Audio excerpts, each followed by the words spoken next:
like to share with you today a practice to help you reduce stress, a stress redux practice. What we'll be focusing on is a breathing technique that really allows you to create a cleansing sense mentally, physically, as well as emotionally. Whether we're dealing with outside stressors or even the stress of trying to balance it all in our day-to-day, this is sure to take your mind off of whatever might be troubling you and to really give you the opportunity to do something good for your body from the inside out. So as we begin, let's come up to standing. We'll stand in a nice tall grounded position with the feet right underneath the hips and keeping the chest proud and open as we begin with a breath of joy. And this is a technique that's going to really draw a lot of oxygen into your bloodstream. On the breath in, what we do is we take 3 quick sniffs of breath as we bring the arms forward, sides, forward, and then we exhale with a ha as we create a little compression to squeeze out breath and make more room for our next inhale.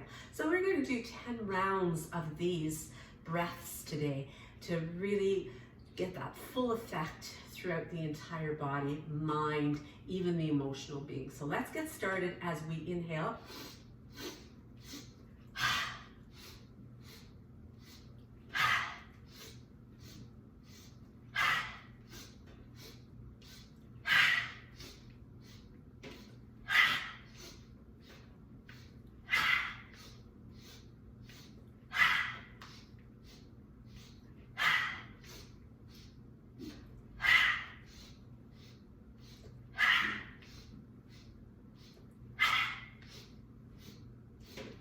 Last one.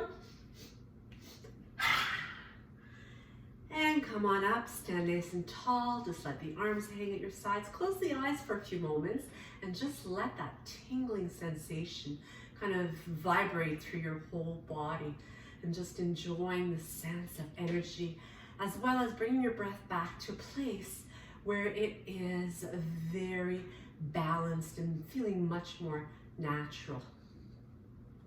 So whenever you're ready, you can come to the top of your mat, and as you remain in that tall, strong mountain pose, allow yourself to come into alignment where you've got the hips over top of your ankles, you've got your ribs over top of the hips, shoulders over the ribs, and ears over shoulders, creating a beautiful, strong posture.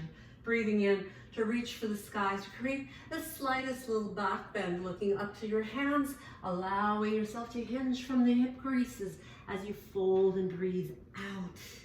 Breathe in and lengthen your spine. Keep the chest open and proud. And as you exhale, plant the hands down and step back with the right foot, making it a nice big step. From here, we'll bring the right knee down to the floor. You can flatten the top of your right foot, maybe even curl in the edge of your mat if you want that extra padding for your knee.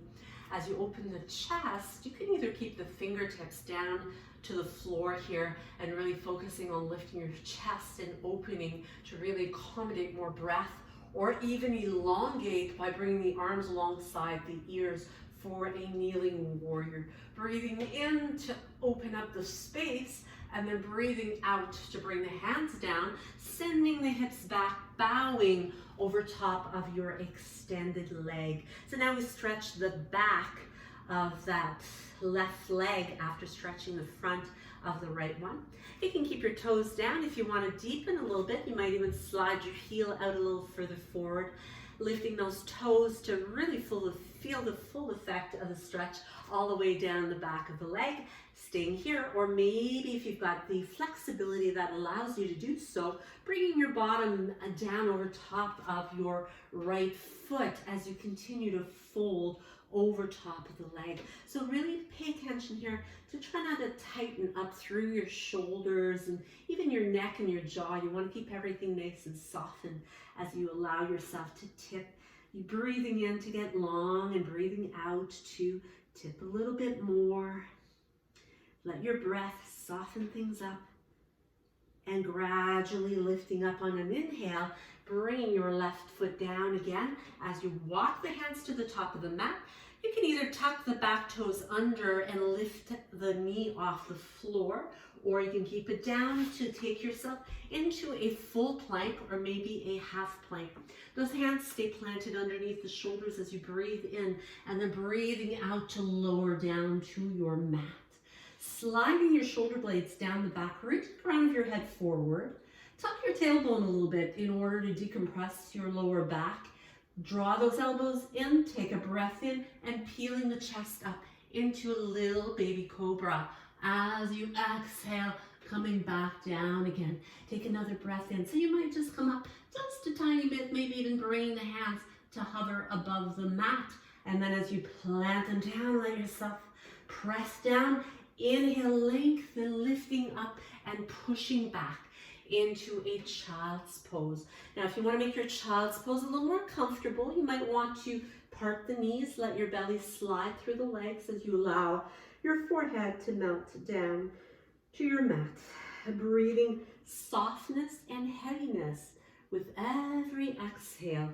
Little bit more of that sensation of creating a bit of a back bend. Slowly peeling yourself up and away.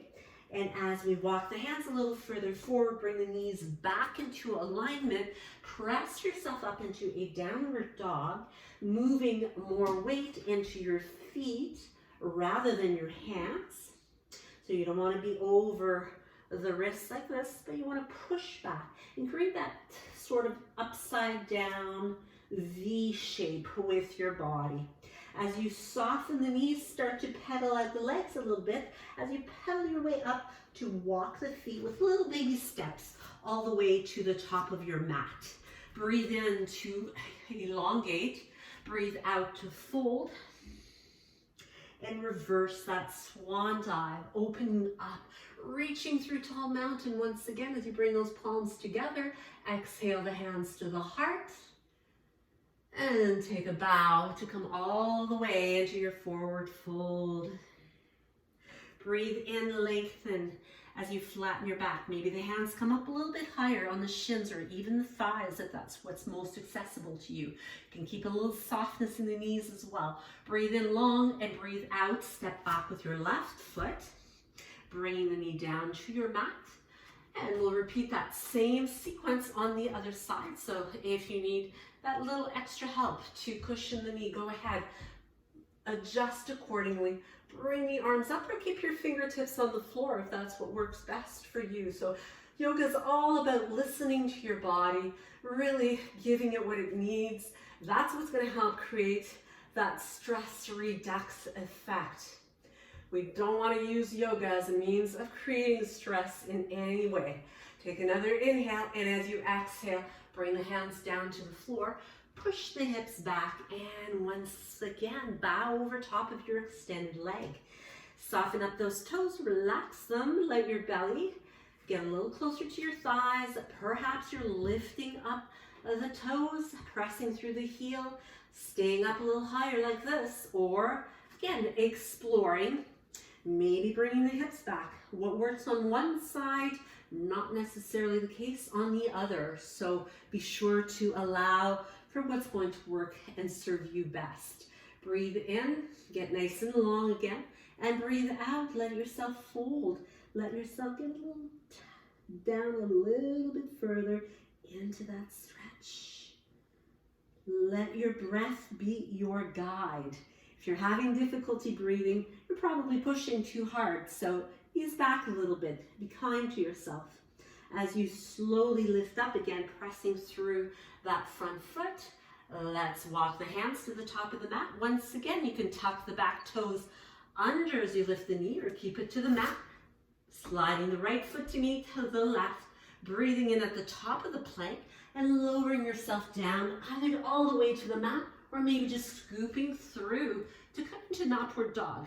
So you can make it a cobra or an upward dog, giving the hips a really good stretch here. Again, creating a really nice back bend. Bring the knees to your mat and push back into your child's pose once again. Breathe easy here. If you need to, you can always place a block or a cushion, or maybe just stack your fists, place them underneath your forehead to make it a little more accessible. For those of you who have a lot of compression in the knees, you could even keep your hips lifted up a little bit higher so that you're not putting excessive pressure behind those kneecaps, and still getting the benefit of the soothing and calming effect that child pose brings to your body. It's considered female in nature when it comes to yoga. Forward folding poses are. From here we're going to move into seated, and that means that they are nurturing poses. They're calming, they're soothing to the nervous system. So from here we're going to take our time and make our way down to our mat. So if you like, you can keep the legs long if this is comfortable for you. Perhaps you're more experienced, or if you're relatively new to yoga, you might, and you don't have a lot of core strength perhaps, you might want to keep the knees bent, maybe holding on to the legs, or just letting the arms reach forward as you tuck the chin and let yourself roll down to your mat. As you extend the arms out, let yourself enjoy the ease of this stretch. So well supported on the floor, breathing in nice and long, breathing out to bring the right knee into the chest. Give it a good squeeze, and let's take that left hand to the outside of the right knee. Anchor your right shoulder blade down, open your right arm up, and take the knee across your body, ensuring that your right hip is really staying away from your right rib. So you don't want to be compressing your waist here. You also want to adjust your gaze to where it's comfortable and easy for you to place your head. Maybe you're looking right up overhead, maybe to the left, or if you want to make it the deepest stretch, you can turn your head and look towards your right hand. Remember to relax that jaw. Soften up all those muscles in your face so you're not squinting the muscles around the eyes or scrunching up the forehead in any way. And then unwinding to come back through the center. Bring the left knee to join the right one and extend your right leg long. Right hand reaches for your left knee, open up that left arm, anchor it down, and take it across. So again, a nice long waist here, lots of space in the chest. So we continue to really accommodate the room that we need to get the full breaths into the body. Breathing in fully and exhaling completely. These twisting poses, just like the child's pose, they're nurturing to the body. They really help to release tension and stress. They calm and soothe the nervous system, which is all part of reducing stress. As you unwind, bringing the right knee in, both knees, you can give yourself a little curl, a little tuck, and as you bring the feet back down to the mat, stretch the legs out long, take them out maybe about to the edges of your mat. Turn your palms up, open up through the chest. Take a deep breath in through your nose and breathe out through the mouth. From here, let yourself come back to an easy pace of breath. You can close the eyes. You can stay here and continue to relax as long as you like. Whenever you are ready to come back, you're just going to wake up the body gradually, kind of waking up the extremities first, and eventually bringing yourself through a fetal position on your side, pressing the floor away. Don't come up just yet if you're not ready to. Enjoy this time of relaxation as long as you possibly can. And I'd really like to thank you from the bottom of my heart for joining me today. Namaste.